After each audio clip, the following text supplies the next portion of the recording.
마라나타. 마라나타. 마라나타 뜻이 뭐죠?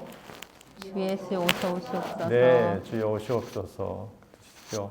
또 샬롬. 샬롬. 네, 이거는 뜻이 뭐였죠? 평안 주님. 네, 평안. 오직 예수님이 예수. 우리에게 평안을 주신다는 거죠. 우리가 대림절 첫 번째 주제로 소망, 예수님의 재림을 기대하는 마라나타 살펴봤고, 두 번째로 또 평화에 대해서, 주님이 우리에게 허락하실, 이 땅에 허락하실 평화에 대해서, 오늘은 세 번째 주제, 바로 기쁨에 대해서 살펴보려고 합니다. 원래 대림절 기간에는 보라색이 절기색이거든요. 근데 대림절만은 이 핑크빛 초를 켜서 기쁨을 특별히 또 생각하는 시간으로 삼습니다. 여러분은 어떨 때 기쁘십니까? 최근에 한번 돌아보십시오. 어떤 일 때문에 여러분이 많이 기쁘셨나요? 우리가 주제 시간에 기쁜 이야기들을 삶에 감사하는 것들을 나누고 그렇게 했는데요. 보통 사람들은 이럴 때 기쁘다고 합니다. 첫 번째, 사랑받고 있다고 느낄 때, 그럴 때 기쁨을 느끼고요.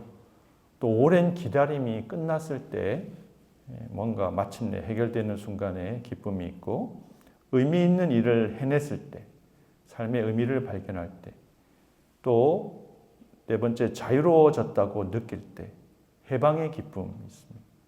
또 다섯 번째, 아름다운 것을 대했을 때, 우리가 자연이나 음악이나 미술이나 이런 미적인 기쁨이 있고요.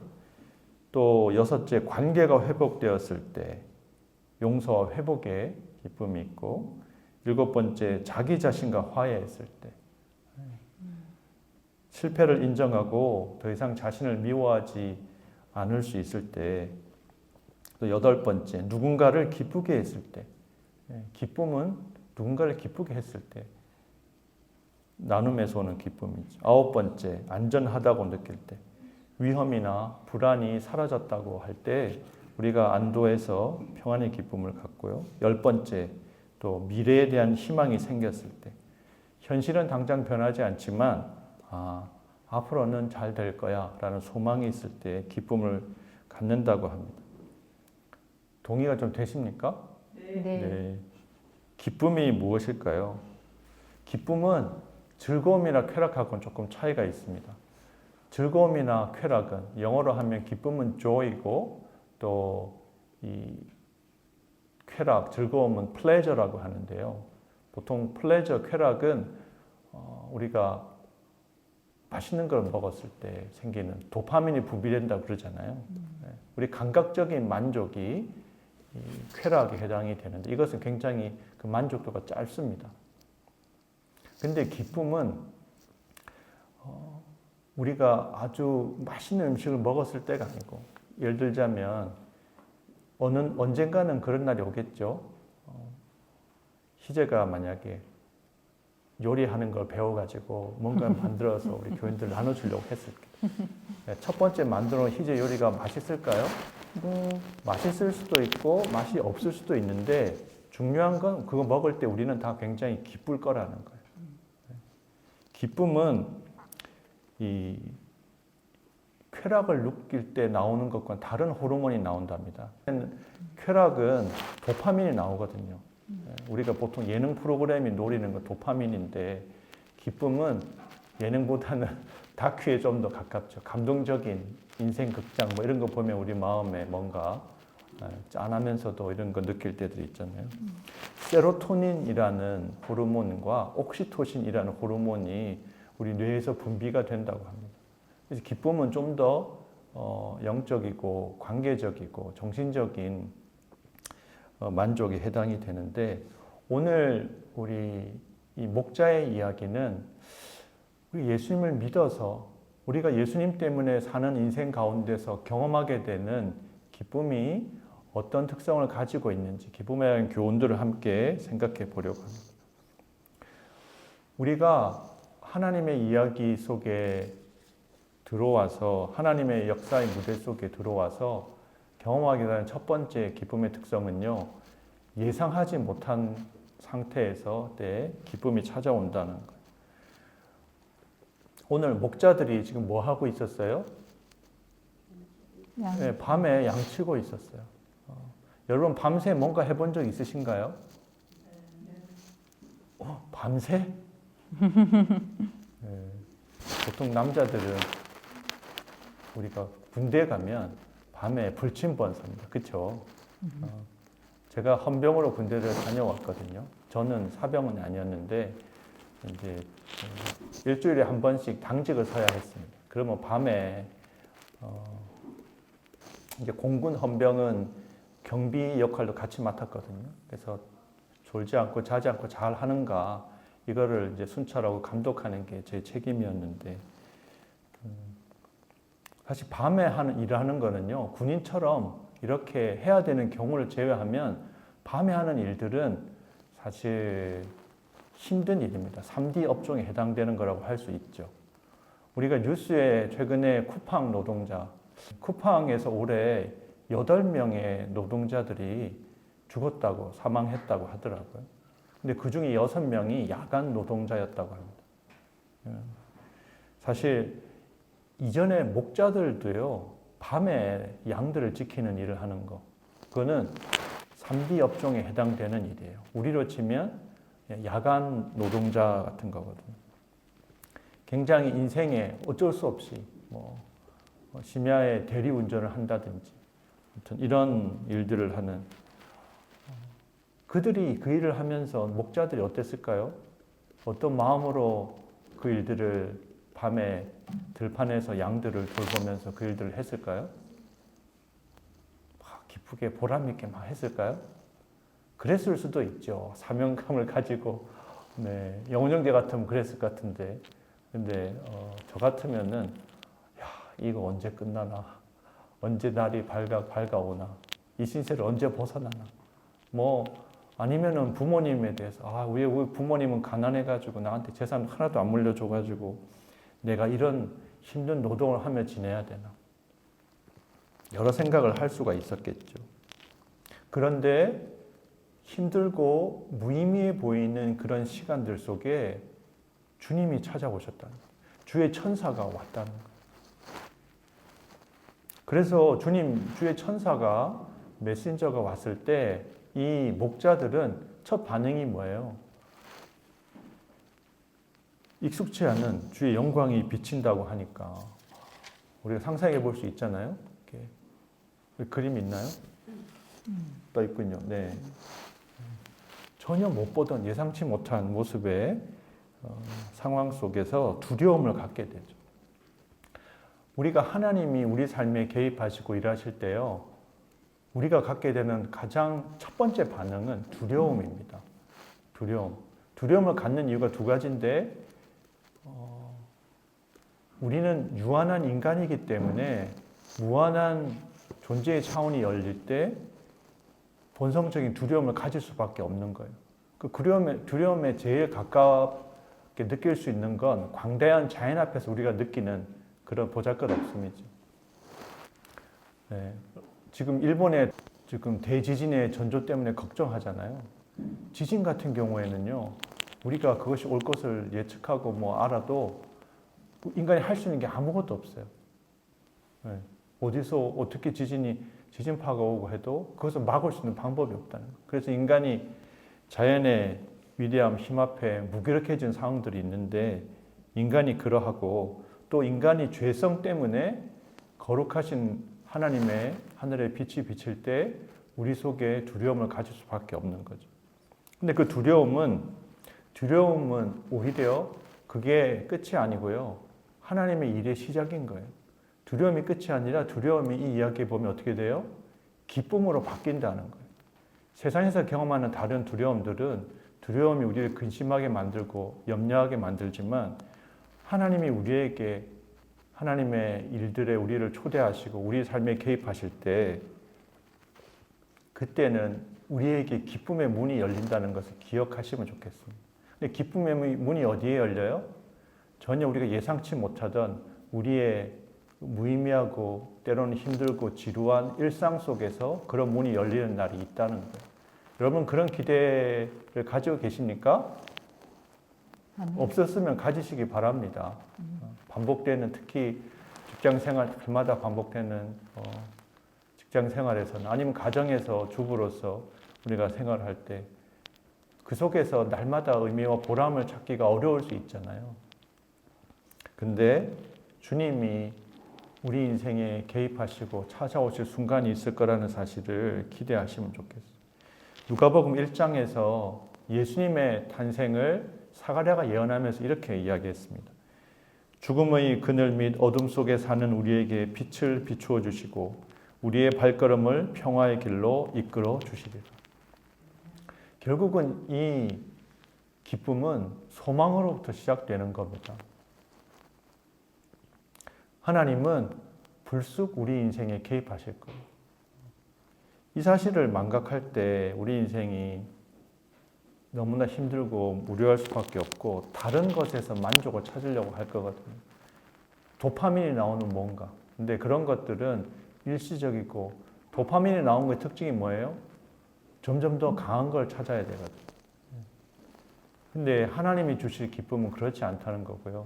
그거는 우리 인생이 세상에서 봤을 때 아주 3D 업종 같은 가난하고 힘들고 어려운 상황 것들이 있을 때라도 하나님이 우리 인생을 하나님의 역사의 현장으로, 계시의 현장으로 바꿀 수 있다는 사실을 기억하시기 바랍니다. 아멘. 아멘. 두 번째는요. 근데 이 주님, 이 목자들이 경험했던 기쁨은 하나님이 예상치 못하게 우리에게 찾아오시고 나타나셔서 허락하시는 기쁨인데 이 기쁨의 내용이 뭐냐? 10절 말씀에 10절부터 12절까지 천사가 뭐라고 하나요? 온 백성에게 미칠 큰 기쁨의 소식을 너에게 전해준다. 우리가 듣는데 그것이 단지 우리 자신만을 위한 것이 아니에요. 우리 자신을 위한 것이지만 모두를 위한, 만민을 위한 기쁜 소식을 우리에게 주신다는 건데 그게 뭔가 하면 오늘 다윗의 동네에 너희를 위하여 구주가 나셨으니 곧 그리스도 주시니라. 너희를 위한 구주가 나실 거라는 거죠. 이 표현 온 백성에게 미칠 큰 좋은 소식을 너에게 전한다. 이것을 2000년 전에 그 당시에 로마 시민들이 들었으면 저거는 황제의 개선식을 백성들 앞에 공포할 때 하는 이야기인데 그런 생각이 든다고 하는 거예요. 로마 황제나 개선 장군의 소식을 전할 때 쓰는 그런 통상적인 표현을 지금 예수님이 오시는 것에 쓰고 있다는 거죠. 그런데 이 오실 분은 태어날 강보에 쌓여 구유에 뉘어 있는 이야기는 어떤 분인가 하면 너희를 위한, 우리를 위한 구주시고 그리스도시고 주님이라는 것. 세 가지 표현이 나오거든요. 근데 재밌게 여기는 예수님의 이름에 대한 언급은 없어요. 예수님의 이름은 마태복음에 누가복음 1장에 보면 예수님에 대한 언급이 나오긴 하죠. 그의 부모인 요셉과 마리아에게 예수님에 관한 이야기가 나오는데 그 예수님이 누군가는 이 들판에서 밤새 양을 치던 하층 노동자인 이 목자들에게 하나님이 계시하셨다는 거예요. 구주, 구원자란 뜻이죠. 구원자. 또 그리스도는 유대인들이 기다렸던 구원자의 호칭이죠. 메시아를 그리스어로 번역한 거고 기름 부음 받은 자라는 거거든요. 그래서 또 주라는 말, 큐리오스라는 말은 그 당시에 우리가 상대방을 높일 때도 쓰지만 그래서 주가 누구냐, 큐리오스가 누구냐 하면 그 당시는 황제를 가리키는 표현이었거든요. 그래서 우리가 우리를 위한 구주로서 예수님을 믿는다는 건요. 그분이 우리의 구주가 되시고 주님으로 믿는다는 것. 여러분 인생에 여러분을 구원해 줄 분은 누가 있을까요?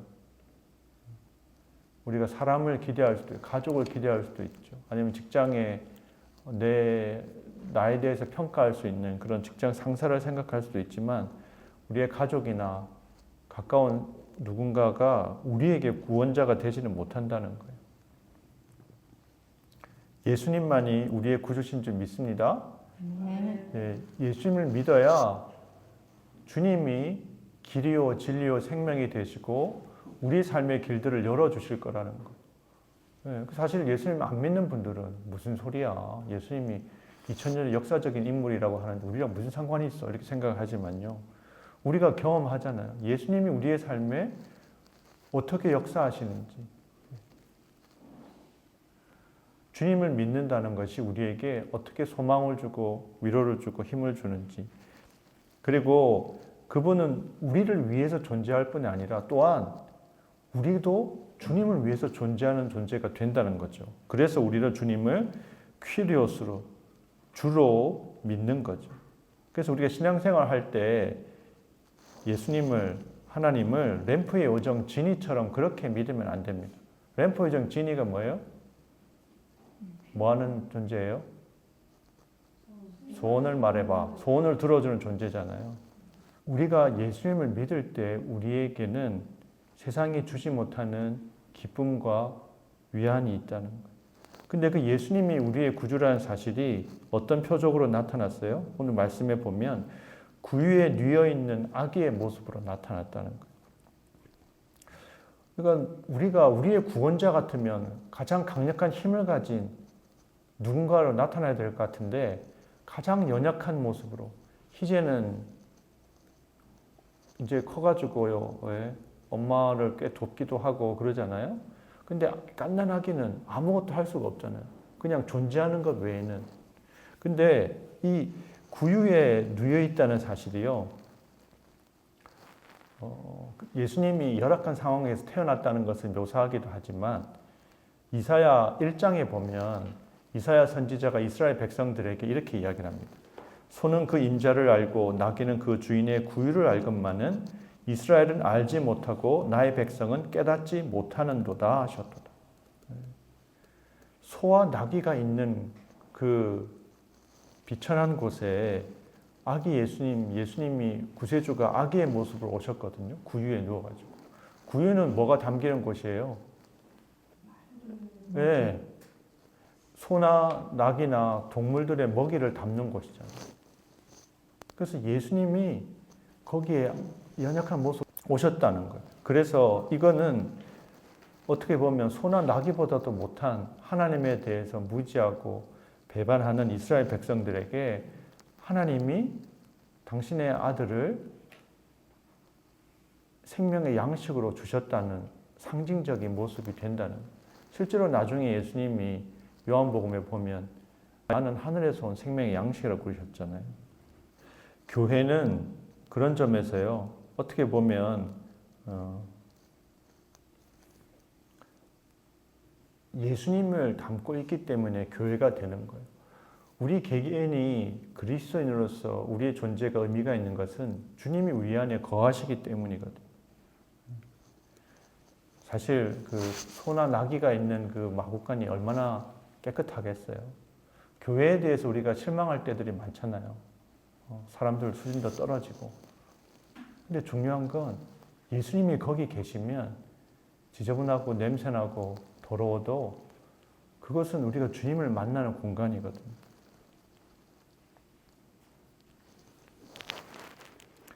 그래서 주님, 예수님 우리에게 찾아오시고 우리에게 선물로 주어준 예수님. 사실 많은 경우에 어떤 이런 대중매체에서나 이야기들에서 아기의 탄생은 우리에게 새로운 시대를 소망을 주는 거잖아요. 근데 그 원형이 어떤 점에선 예수 그리스도의 이 탄생으로부터 비롯된다고 할 수가 있는 거죠. 여러분들 예수님 믿고 신뢰하시기 바랍니다. 아멘. 하나님이 예수님을 우리에게 선물로 주셨고 초점을 우리는 그 예수님께 맞춰야 되는 거예요. 다른 주변에 어떤 게 아니라. 그럴 때 우리에게 놀라운 기쁨이 있다는 겁니다. 주님이 우리에게 허락하신 기쁨은 예수님을 믿음으로써 갖게 되는 기쁨이지 그 외에 다른 건 아닙니다. 우리의 삶의 현실이 달라지지 않아도요. 그 도파민이 나오게 해주는 일이 벌어지지 않아도 예수님 때문에 어떤 상황에서도 우리에게 우리 마음에 기쁨과 감사가 있다면 그리스도인들은 그것을 위해서 그 기쁨을 위해서 어떤 대가도 치를 수 있는 사람들이거든요. 그래서 이런 복음으로 인한 예수님에 관한 소식을 들은 목자들이 그 다음에 어떻게 했습니까? 주님이 우리에게 주실 기쁨은 행동하게 만드는 기쁨이에요. 복음을 깨달았고 알았어. 메시아가 나셨네. 우리를 위한 주님이 아기 예수님이 오셨네. 이랬을 때 이들이 무엇을 했어요? 15절도 16절에 보면 천사들의 이야기를 듣고 아기 예수님을 찾아러 갔단 말이에요. 빨리 가서 마리아와 요셉과 구유에 누인 아기를 찾아서 보겠다고 달려갔습니다. 여러분이 교회에 오실 때 오늘도 멀리서 오셨잖아요. 멀리서 올 때 우리가 다른 이유가 아니라 예수님 만나기 위해서 오신 거예요. 하나님 말씀을 듣기 위해서. 하나님의 얼굴빛으로 우리의 영혼을 비추기 위해서 온 거거든요. 그래서 복음의 기쁨을 소유한 자들에게 가장 첫 번째 요구되는 행동이 뭔가 하면 예배를 하는 겁니다. 예배하는 거, 하나님을 예배하는 거. 우리가 하나님을 예배하기 위해서 하나님이 우리를 부르시고 우리에게 예수님을 허락하셨고 그 예수님 앞에 경배하기 위해서 나온다는 거죠. 그리고 또한 목자들이 어떻게 해요?